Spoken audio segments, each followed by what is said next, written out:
Mei, a clumsy medicine maker in ancient China, accidentally splashes a magic love potion on the grumpy General Liang. The general falls deeply in love, but not with Mei. He falls in love with her loud, fat pet duck, Bao. To break the spell, Mei tricks the general into a journey to find a rare blue lotus. They spend 4 days traveling up a tall mountain to find it.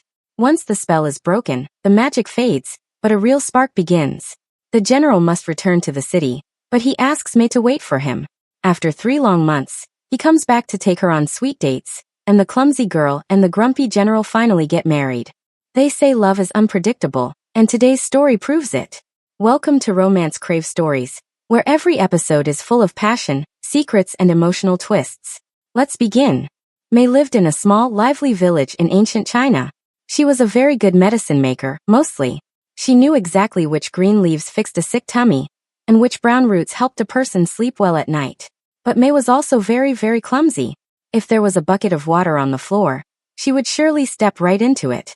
If there was a neat pile of dried flowers on her table, she would sneeze and blow them all away. Her absolute best friend in the whole world was a duck named Bao. Bao was fat, perfectly white, and very loud.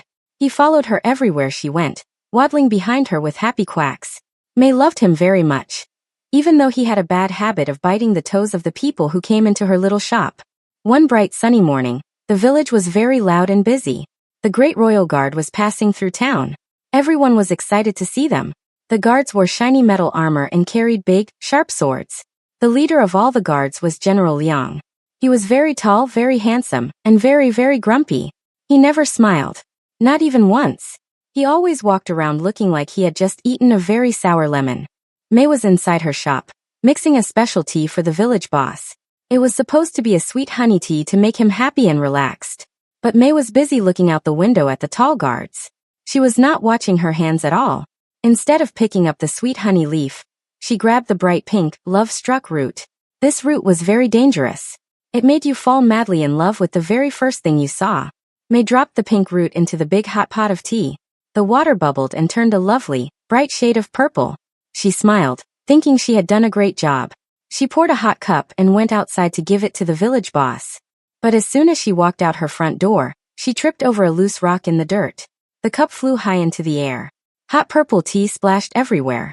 General Liang was walking by at that exact moment. The purple tea splashed right onto his face, and a little bit went right into his open mouth.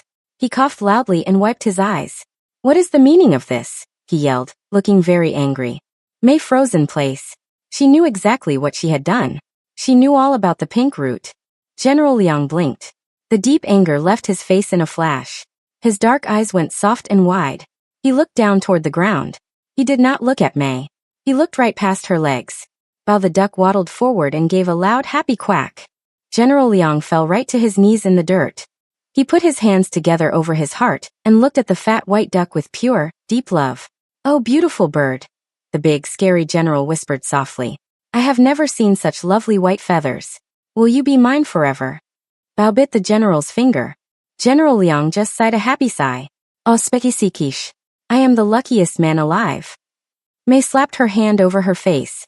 She had to fix this fast. Chapter 1. The Duck's Demand. General Liang was still on his knees in the dirt, looking at the fat white duck like it was the most beautiful thing in the whole world. Mei stood frozen.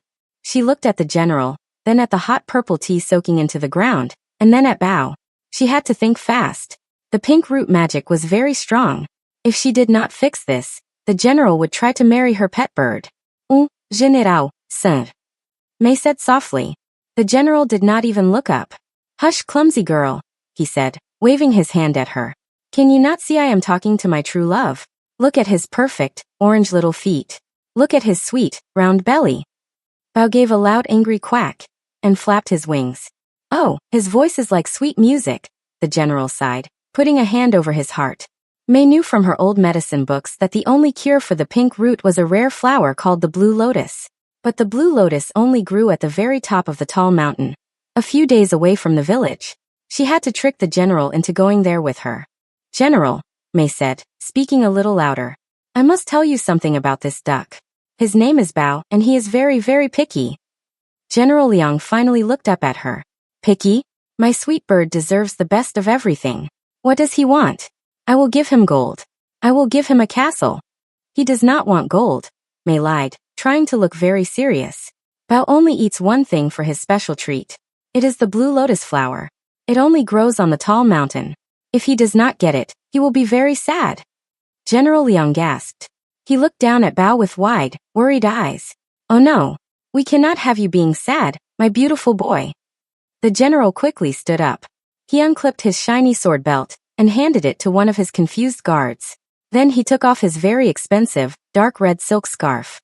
Gently, he wrapped the soft red silk right around Bao's fat belly, holding the duck close to his chest like a baby. Bao did not like this at all. He wiggled and bit the fancy scarf. There, my love, General Liang said softly. I will keep you warm for the trip. We are going to the tall mountain to get your flower. The general looked at May. His face went back to being very grumpy. He pointed at her. You know the way. You will carry the bags and show us where to go. And please try not to trip. You will scare the duck. May just nodded, grabbing her walking stick and a heavy bag. It was going to be a very long trip. Chapter 2. The Bumpy Road. The sun was shining high in the bright blue sky as they left the small village. All the village people stood by the side of the dirt road to watch them go. They were very quiet. It was a very strange sight to see. The big, scary General Liang was walking first, holding a fat white duck wrapped tightly in a red silk scarf. Behind him walked May, the little medicine maker, carrying a huge bag on her back that clanked loudly with heavy pots and pans. General Liang did not care that people were watching him. He only cared about Bao. As they walked away from the houses and into the green woods, the general spoke to the duck in a soft, sweet voice. Do not worry, my fluffy prince, he whispered, gently petting the duck's head. We will find your special blue flower soon. Then you will be so happy, and you will agree to be my lovely wife. Bao answered with a loud, messy burp and tried to bite a shiny gold button right off the general's coat. Oh, you are so playful. The general laughed happily, kissing the top of the duck's head. May walked behind them, shaking her head. The magic pink root was truly a crazy thing. She fixed the heavy straps of her bag on her shoulders. Inside the bag, she had a big metal pot to boil the water, some dried leaves to make a fire, and thick blankets for the cold night. It was very, very heavy. She was trying hard to watch her feet. The path leading up to the tall mountains was not smooth like the village road. It was full of big rocks, deep holes and thick, twisty tree roots hiding under the dirt. For a whole 10 minutes, May did a very good job. She picked up her feet carefully and did not fall once. But then, a colorful yellow butterfly flew past her nose. May looked up just for a second to watch it fly away. Whack! May's toe hit a huge, thick tree root. She lost her balance and fell forward. She landed right on her tummy in the soft dirt, and all the metal pots inside her bag made a huge, loud crashing noise. Clang! Bang! Smash! Bao the duck jumped in the general's arms and let out a scared, loud quack. General Liang spun around. His face was no longer soft and sweet. He looked at May with his usual, dark, grumpy frown. What are you doing down there? He yelled. Can you not walk on 2 feet like a normal person? Look what you did. You scared the love of my life. May spit a mouthful of dry dirt out of her mouth. She slowly pushed herself up. Her knees hurt, and her dress was covered in brown dust. I am sorry, General, she said softly. The tree root was hiding from me. Tree roots do not hide, Liang said, rolling his dark eyes. He gently rocked the duck back and forth like a baby. Hush now, sweet Bao. The clumsy girl will be more careful. They started walking again. May sighed and dusted off her skirt. She walked slower this time. But the woods kept getting thicker, and the path kept getting worse. Just an hour later, May tried to step over a puddle of mud. Her foot slipped on some wet leaves. She went flying to the side and landed right in a large bush full of sticky green plants. Her pots clanged loudly all over again. Bao quacked in total shock. General Liang stopped, closed his eyes, and let out a very long, very loud sigh. You are truly a danger to my peace and quiet, he grumbled, holding the duck tighter to his chest. If you make my precious bird cry with your loud falling, I will leave you right there in that bush. May pulled a sticky green leaf out of her hair and groaned. It was going to be a very, very long walk to the tall mountain. Chapter 3. The Deep River. After walking through the thick woods for a few more hours, they began to hear a loud, rushing sound. The trees cleared, and they stood at the edge of a wide, deep river. The water was very fast and splashed loudly against big gray rocks. The water was also a very pale blue, which meant it came from the melting snow at the top of the tall mountain. It was freezing cold. There was no bridge to cross the river. The only way to get to the other side was to step on a line of smooth, wet rocks that poked out of the rushing water. May looked at the wet rocks. Then she looked at her heavy bag. She swallowed hard. She knew how clumsy she was on flat dirt. Slippery, wet rocks over freezing water seemed like a very bad idea. General Liang did not look nervous at all. He looked down at Bao, who was still wrapped in the red silk scarf. "Oh, my sweet fluffy prince," the general said softly. "The water is much too angry for your perfect little feet." May blinked. "General, he is a duck," she said. "Ducks love water. He has webbed feet made for swimming. He would be very happy to paddle across the river." General Liang gave May a dark, grumpy glare. "You know nothing about true love, clumsy girl," he said in a strict voice. "My sweet bird is far too delicate for such freezing water. He might catch a cold and sneeze. I will not allow it." May decided it was best not to argue with the magic pink root. She sat down on a dry rock to rest. "I must build him a royal ship," the general announced. He set Bao down on a soft patch of green grass. Then the big tough leader of the royal guard went to work. For 2 whole hours, May sat and watched the general gather thin sticks, dry pieces of wood and long tough grass. He sat on the dirt and tied the sticks together with a very serious look on his face. It was the same look he used when planning a big battle. Bao, meanwhile, waddled over and tried to eat the grass strings the general was using. "No, no, my sweet baby," Liang cooed, gently tapping the duck's beak. "You must wait. Your ship is almost ready." Finally, the tiny wooden boat was done. It was barely big enough for the fat duck. The general tied a long green vine to the front of the boat. He gently placed Bao inside. He planned to walk across the rocks and pull the little boat safely behind him so Bao would not get a single feather wet. The general stepped onto the first rock. His tall boots were very steady. He easily hopped from rock to rock, pulling the duck boat along on the water. Now it was May's turn. She took a deep breath and grabbed the straps of her heavy bag. She stepped onto the first rock. It was okay. She stepped onto the second rock. Not bad. But the third rock was very smooth and covered in wet green moss. As soon as her foot touched it, she slipped. May waved her arms in the air like a windmill, trying to keep her balance. But the heavy pots in her bag pulled her backward. Splash. May fell right into the deep, freezing river. The cold water shocked her, and she gasped loudly. The heavy bag pulled her down toward the bottom. She kicked her feet, fighting the fast water to keep her head up. General Liang heard the splash. He groaned a very loud, very tired groan. Quickly, he tied the duck's vine to a heavy rock on the other side. Then he jumped right into the freezing water. He walked through the rushing river easily, pushing the water away with his strong legs. He reached May in seconds. He grabbed her by the waist with his big hands and lifted her right up out of the water. His grip was so strong, yet he did not hurt her at all. He carried her all the way to the dry dirt on the other side and set her down. May was soaking wet, coughing out water, and shaking from the cold. The general was wet all the way up to his waist. He stood over her and sighed heavily. "You are much more work than a whole army of men," he complained, his voice full of grumpy annoyance. But as he spoke, his strong hands reached out. Very gently, he helped slide the heavy, wet bag off her small shoulders so she could breathe easier. For a tiny second, May felt a warm feeling in her chest that had nothing to do with magic potions. Then the general turned right back around to check on his dry, happy duck. Chapter 4. Finding the Blue Lotus. May sneezed a very loud, very wet sneeze. Achoo. General Liang glared at her from across the dirt path. "Please cover your face. You will give my sweet prince a terrible cold."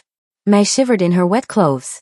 Her heavy bag felt even heavier now that it was full of river water. The general sighed a grumpy sigh and told her to sit down. Even though he was annoyed, he quickly gathered some dry wood and started a warm, bright fire to help her dry off.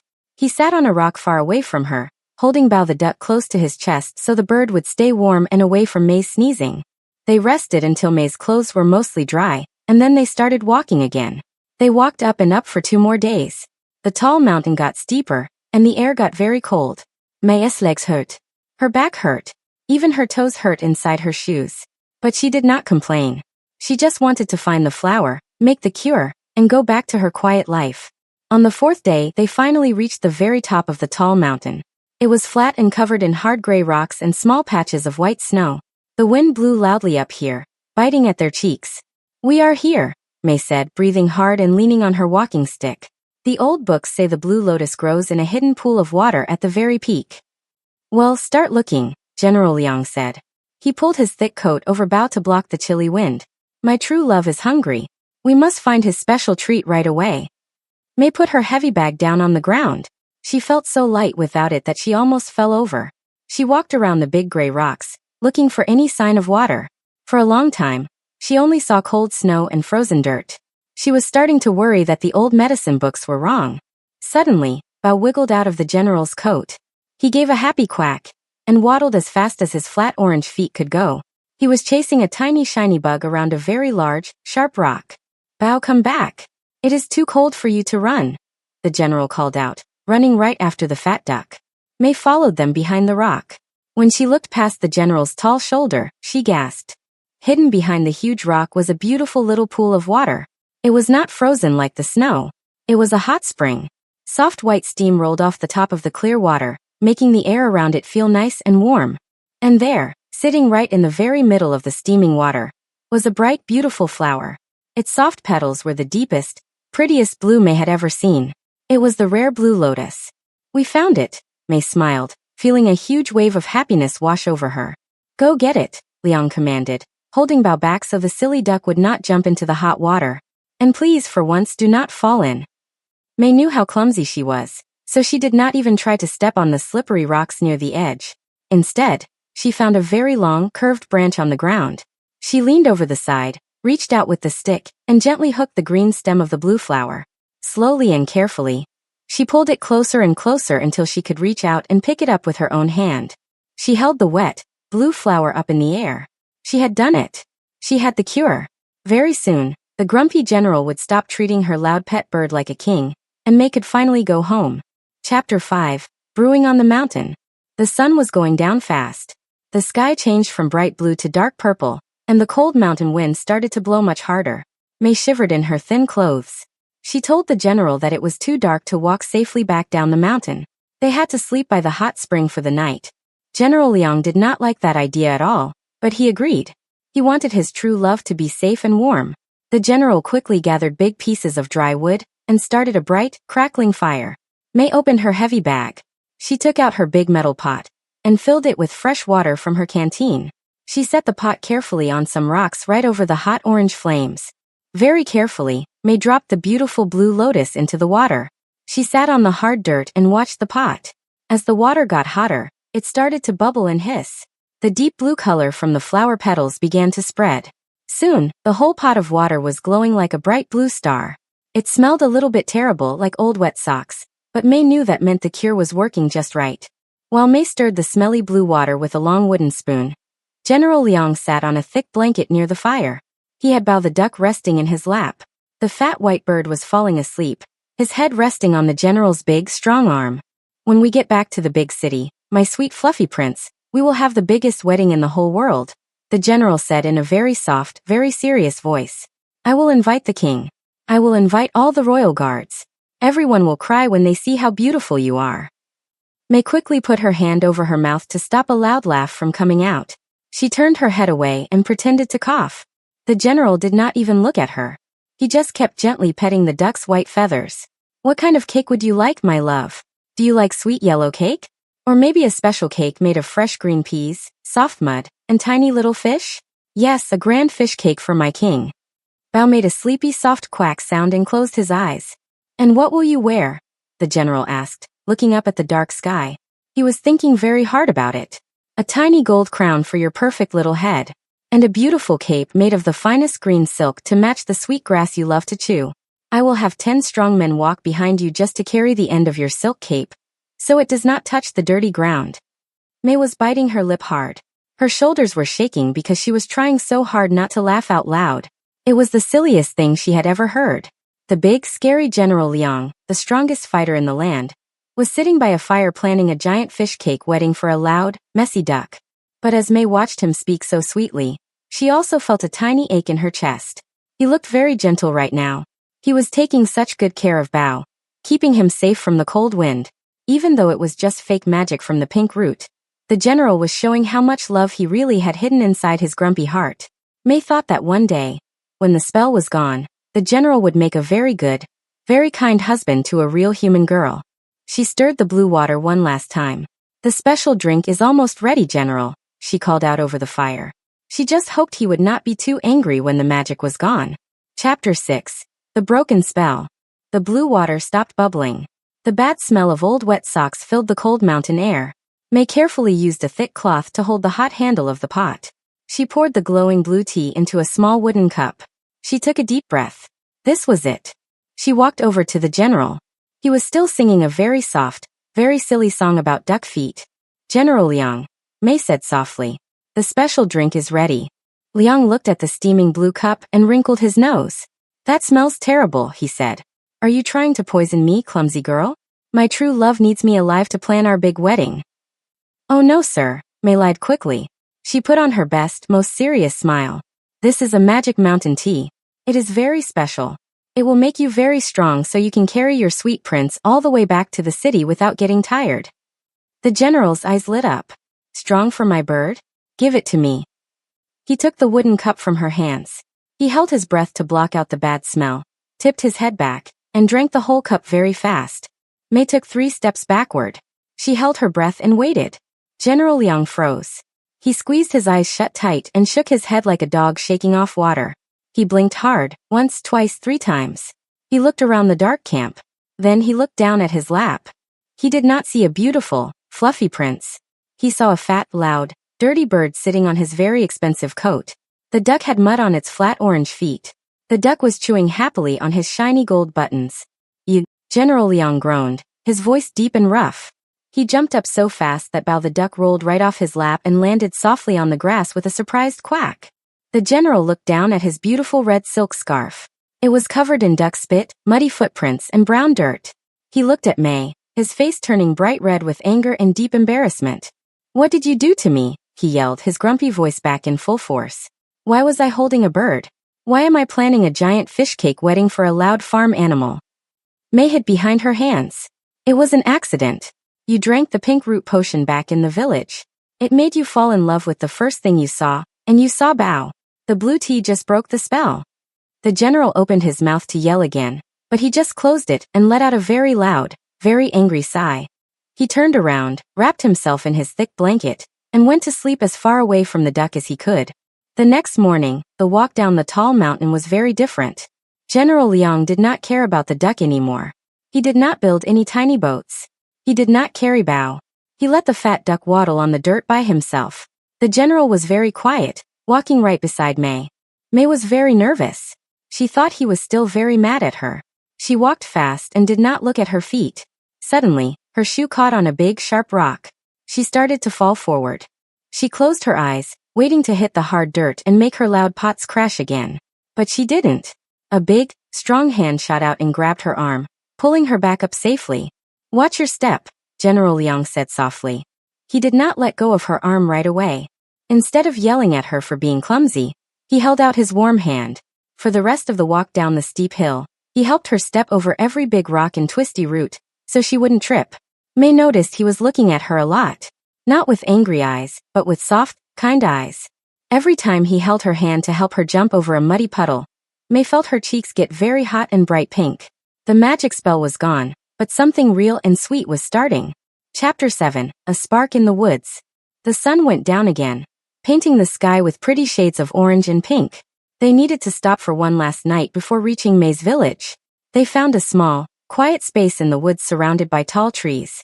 General Liang gathered wood and built a warm fire. This time he did not sing silly songs about duck feet. He did not hold a bird like a baby. He was quiet, but it was a very nice, peaceful quiet. Bao the duck was happily eating bugs in the dirt, completely ignoring the general. Liang sat on a flat rock and watched May. She was taking her heavy pots out of her bag. She tried to set them down softly on the ground, but they still made a little clink sound. She froze, bit her lip, and looked at him, waiting for him to yell at her. But Liang did not yell. He just smiled a very small, real smile. You are very loud, clumsy girl, he said. His voice was soft and teasing, not angry at all. May felt a little butterfly flutter in her tummy. She sat across from him by the warm fire, crossing her legs. I try to be quiet, she said, but my hands and feet do not listen to me. Tell me about your medicine, Liang asked. He leaned forward, resting his strong chin on his hand. He looked very interested. How did you learn to fix sick tummies and scrape knees? May was surprised he wanted to know. She told him all about her grandmother, who taught her the secrets of the green leaves and brown roots. Then, she felt brave enough to tell a funny story. One time, I tried to make a sleepy tea for the village baker. But I picked the wrong yellow flower, she laughed. Instead of sleeping, the baker stayed awake for 2 whole days. He baked 400 sweet sugar buns. The whole village had stomach aches from eating too much bread. General Liang let out a loud laugh. It was not the high, silly sigh from the magic potion. It was a deep, warm, rumbling sound that filled the quiet woods. It was the best sound May had ever heard. Are you ever clumsy, General? May asked, smiling at him. Do you ever make funny mistakes? Liang stopped laughing, but a big, warm smile stayed on his face. He poked the fire with a stick. Once, he said softly, when I was a new guard, I had to dress fast for a big royal parade. I was so nervous that I put my shiny metal chest armor on completely backward. I could not bend my arms the whole day. I walked like a stiff wooden toy in front of the king. May laughed so hard she had to hold her stomach. The general watched her laugh. He could not stop looking at her. He looked at her messy hair, her rosy cheeks, and her bright, happy eyes. He realized that even though she dropped things and tripped over flat dirt, she was very brave and very kind. She did not complain once on the whole hard, cold trip up the mountain. You have a beautiful smile, Liang said suddenly. His voice was thick and very quiet. May stopped laughing. Her breath caught in her throat. Her cheeks got as red as the general's silk scarf. Thank you, she whispered. They sat there for a long time, just looking at each other across the bright fire. There was no pink root in their tea. There was no smelly blue water. There was no magic tricking their brains into feeling things. This sweet, warm spark between them was completely real. As the fire crackled and Bao snored softly in the grass, May knew she was falling for the general. And Liang knew he did not want to say goodbye to the clumsy girl. Chapter 8. The Sad Goodbye. The next morning, the sun was very bright, but May did not feel bright or happy at all. They packed up their camp and started the short walk back to her village. The woods ended, and the familiar dirt road appeared. Bao the duck gave a loud happy quack, and waddled very fast. He was glad to see his home. But May walked slowly. Her heavy bag did not feel heavy today, but her heart felt like a giant rock. General Liang walked slowly too. He kept his hands in his pockets and looked at the dirt road. When they got to the middle of the village, a loud shout broke the quiet morning. General, there he is. Standing right in front of May's little medicine shop were 10 royal guards. They were wearing their shiny metal armor and sitting on big, beautiful horses. They looked very worried. One of the guards jumped off his horse and ran up to Liang. General Liang, we have been waiting for 4 days. We were about to look for you in the woods. Where is your sword? Why is your fancy coat so dirty? The guard looked at May and then at the fat white duck. He looked very, very confused. General Liang stood up very tall. He put his grumpy face back on, just for the guards. I am fine, he said in a loud, strict voice. I had to go on a special walk to the tall mountain. That is all you need to know.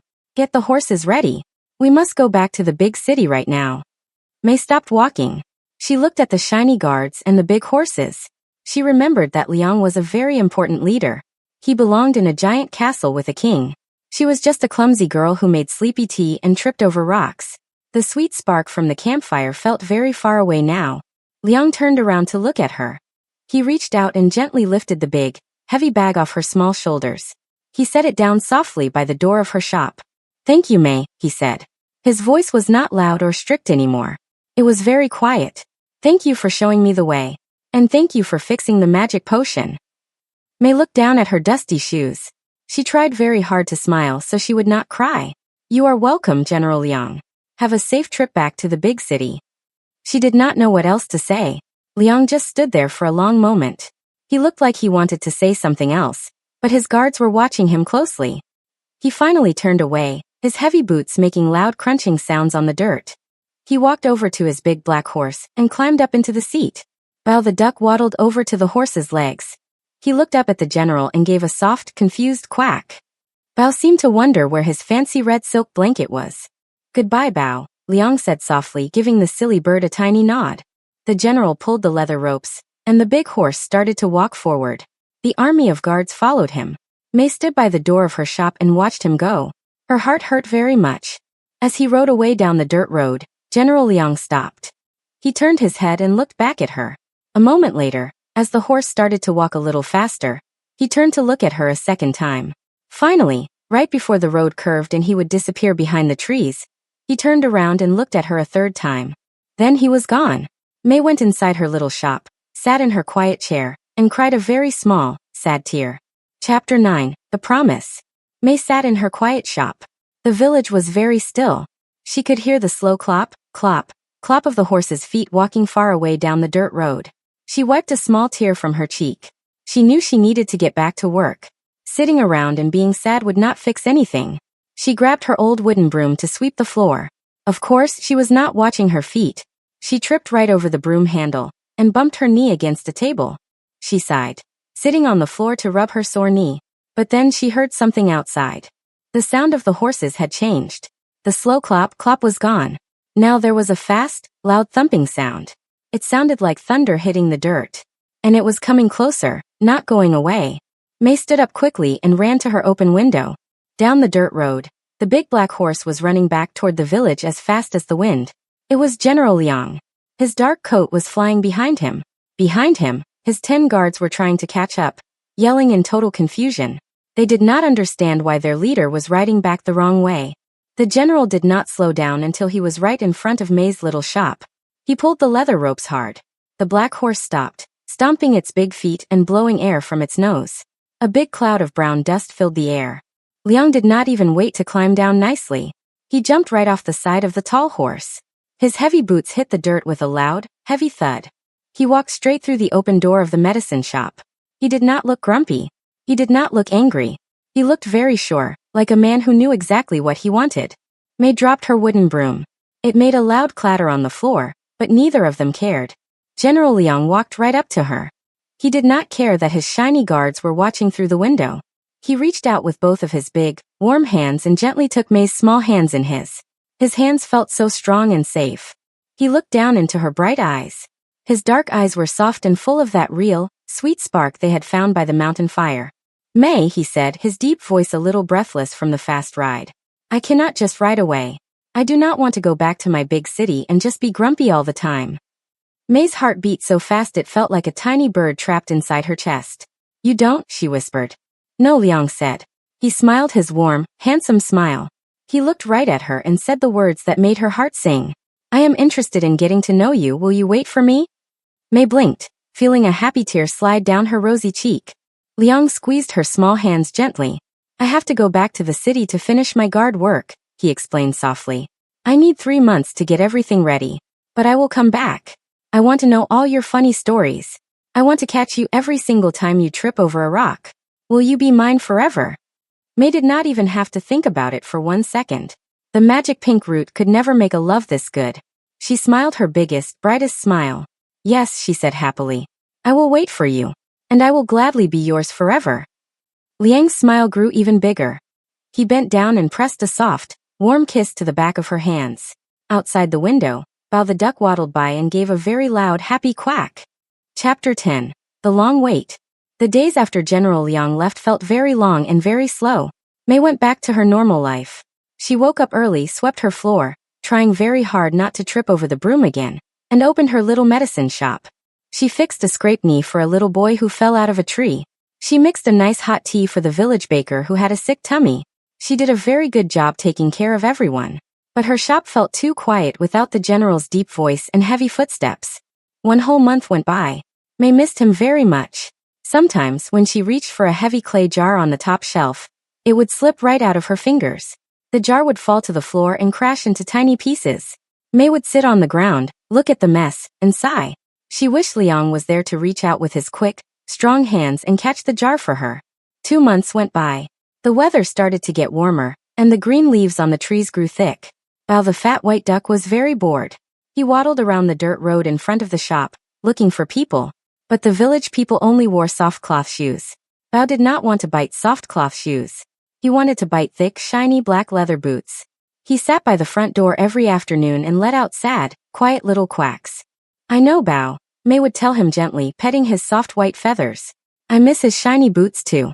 As the end of the 3rd month got closer, May started to feel a tiny bit worried in her heart. What if the general forgot about his promise? He was a very important man in the big city. He had to talk to the king and lead the whole royal army. What if he decided that a clumsy village girl and her messy, loud duck were not right for him after all? On the very last day of the 3rd month, May woke up extra early. She put on her favorite yellow dress. She brushed her hair until it was soft and pretty. She sat in her chair by the open window and watched the dirt road all morning. She waited all afternoon. But the dirt road was empty. No big black horse came running. Nos chaini garzjeld. The sun started to go down, painting the sky dark blue. May felt a heavy, cold sadness in her chest. She walked over to the door to close the shop for the night. She looked down at Bao, who was sleeping in the dirt. Maybe he just got busy, she whispered to the sleeping bird. But she felt a small, hot tear slide down her cheek. She slowly reached out to pull the heavy wooden door shut. It seemed like her real true love story was over before it even started. Chapter 11 Sweet Dates. May's hand was on the heavy wooden door. Just before she pulled it totally shut, she heard a soft sound in the quiet evening air. Galip, glop, galip, glop. It was not a loud group of heavy army horses. It was just one horse walking slowly down the dirt road. May peeked her head outside. A tall man was tying a big black horse to the wooden fence near her shop. When he turned around, May gasped out loud. It was General Liang. He did not look like the grumpy leader of the royal guard anymore. He was not wearing his heavy metal armor. He was not wearing his scary, sharp sword. Instead, he was wearing a soft, dark blue silk shirt and comfortable cloth pants. He looked very handsome, and he was smiling the biggest, warmest smile May had ever seen. May let go of the door and ran outside. She was so excited and happy that she did not look at her feet at all. Her shoe caught the edge of the wooden porch step, and she went flying forward. Whoosh. Strong, warm arms caught her right before she hit the dusty ground. Liang held her tight and spun her around, laughing his deep, wonderful laugh. I told you I would always catch you, my clumsy girl, he said softly, looking down into her bright eyes. May hugged him around his middle. You came back. I thought you forgot about me. Liang kissed the top of her head. I could never forget you. It took me all day to ride here because I brought a wagon full of nice things. But I am here now, and I have all the time in the world for you. For the next 2 weeks, Liang stayed in the small village, taking May on the sweetest dates. They did not need any magic potions to have fun.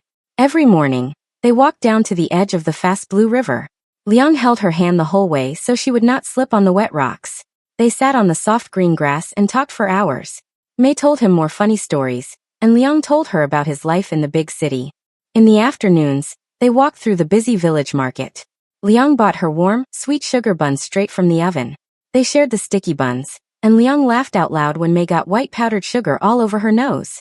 He gently wiped it away with his thumb, his eyes full of pure love. The village people could hardly believe what they were seeing. Was this really the same grumpy general? He smiled all the time. He laughed at May's silly jokes. He even helped the village baker carry heavy bags of flour. The people in the village decided they really liked this happy, friendly Liang. Even Bao the duck was very happy. Liang did not wear his shiny army boots on his dates, but he brought a special, shiny leather shoe from the city just for the duck to play with. Bao sat under the wooden tables during their market dates, happily chewing on the shoe and giving soft little quacks. May felt like she was floating on a soft cloud. The 3 long months of waiting were hard, but they were completely worth it. The magic pink root had started a very crazy mess, but it had led her straight to the best, real love she could ever ask for. Chapter 12. The Wedding. The village was buzzing with excitement. It was the day of the biggest wedding the small town had ever seen. Everyone was helping. The baker made a giant cake with sweet yellow frosting. The children hung bright red paper lanterns from every tree branch. The whole village smelled like sweet flowers and fresh, warm food. May stood inside her little shop. She was wearing a beautiful, bright red wedding dress made of soft silk. Her hair was pinned up with pretty gold flowers. She felt a little nervous, but mostly, she felt incredibly happy. Outside, General Liang was waiting for her in the center of the village. He was also wearing handsome, bright red clothes. He looked taller and stronger than ever. Standing next to him were his 10 royal guards. They had ridden all the way from the big city just to see their boss get married. The guards stood in a straight line, looking very confused. They kept whispering to each other. Look at his face, one guard whispered, pointing secretly. What is wrong with his mouth? It is bending up at the sides. I think it is called a smile, another guard said, his eyes wide in shock. I have never seen him do that before. He looks so happy, the first guard said. This village girl must be truly magical to make the grumpy general smile like that. May walked out of her shop. When Liang saw her, his big smile grew even wider. He walked right up to her and took her hands. He did not care that the whole village and all his shiny guards were watching. You look beautiful, my clumsy girl, he said softly. They stood in front of the village boss and promised to love each other forever. They promised to share all their sweet buns and to always hold hands when walking near fast rivers or tripping over flat dirt. When the boss said they were officially husband and wife, Liang leaned down and gave Mei a very sweet, warm kiss. The whole village cheered very loudly. Even the confused guards clapped and smiled, happy to see their leader so full of joy. The music started, and they ate cake and danced under the red lanterns all night long. The next morning, it was time to leave. A big wooden wagon was waiting outside the shop. Mei was packing up her heavy medicine pots and brown roots to take to her new home. She picked up a large, wobbly stack of clay bowls. She took one step toward the door, tripped over the edge of the floor rug, and the bowls flew into the air. But Liang was right there. He reached out with his quick, strong hands and caught the stack of bowls before they could hit the floor. He set them safely in the wagon and kissed Mei's pink cheek. I will always catch you, he promised with a laugh. General Liang was wearing his heavy, shiny black army boots today, because they had a long ride back to the city. Bao the duck was sitting in the dirt, watching them pack. When he saw the shiny boots, his little dark eyes lit up. He waddled over as fast as his flat orange feet could carry him. Chomp! Bao bit the shiny leather boot as hard as he could. The guards gasped, waiting for the general to yell at the loud, dirty bird. But Liang just looked down and laughed his deep, rumbling laugh. He reached down and scooped the fat white duck right up into his arms. Come on, my fluffy prince, Liang smiled, gently petting the duck's soft head. It is time to go to your new royal pond in the city. Mei climbed into the wagon next to her handsome husband. He held the fat duck in one arm and wrapped his other strong arm tightly around Mei. As the horses started to pull them down the dirt road toward their happy new life, Mei knew she would never need a magic pink root ever again. Epilogue. 2 years had passed since the big, loud wedding in the small village. Mei and General Liang now lived in a very large, beautiful house right in the middle of the big city. During the day, General Liang put on his shiny metal armor and his sharp sword. He stood very tall and used his loud, strict voice to lead the royal army.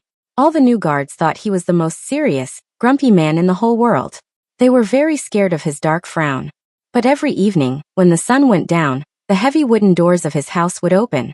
The general would step inside, take off his heavy armor, and completely change.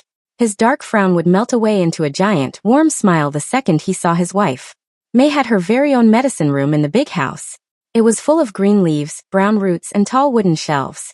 She still made sweet tea and fixed scraped knees for the people in the city. And of course, she was still very, very clumsy. Just yesterday, she had tried to carry 3 buckets of fresh water across the smooth stone floor. She slipped on a tiny wet spot and went flying backward. But she did not hit the floor, and the water did not splash. Her handsome husband had been standing right behind her, just like always. Liang caught her with one strong arm and grabbed the buckets with his other hand, laughing his deep, wonderful laugh. I have you, he had whispered, kissing her nose. Their house also had a beautiful green garden in the back. In the very center of the soft grass was a deep, clear pond built just for Bao. The fat white duck lived like a true king. He swam in the cool water all day and ate fresh green peas. He never got that giant fish cake wedding, but he was definitely the happiest bird in the city. One quiet afternoon, Mei and Liang were sitting on a wooden bench near the pond, sharing a warm sugar bun. Liang was wearing his heavy, shiny black boots.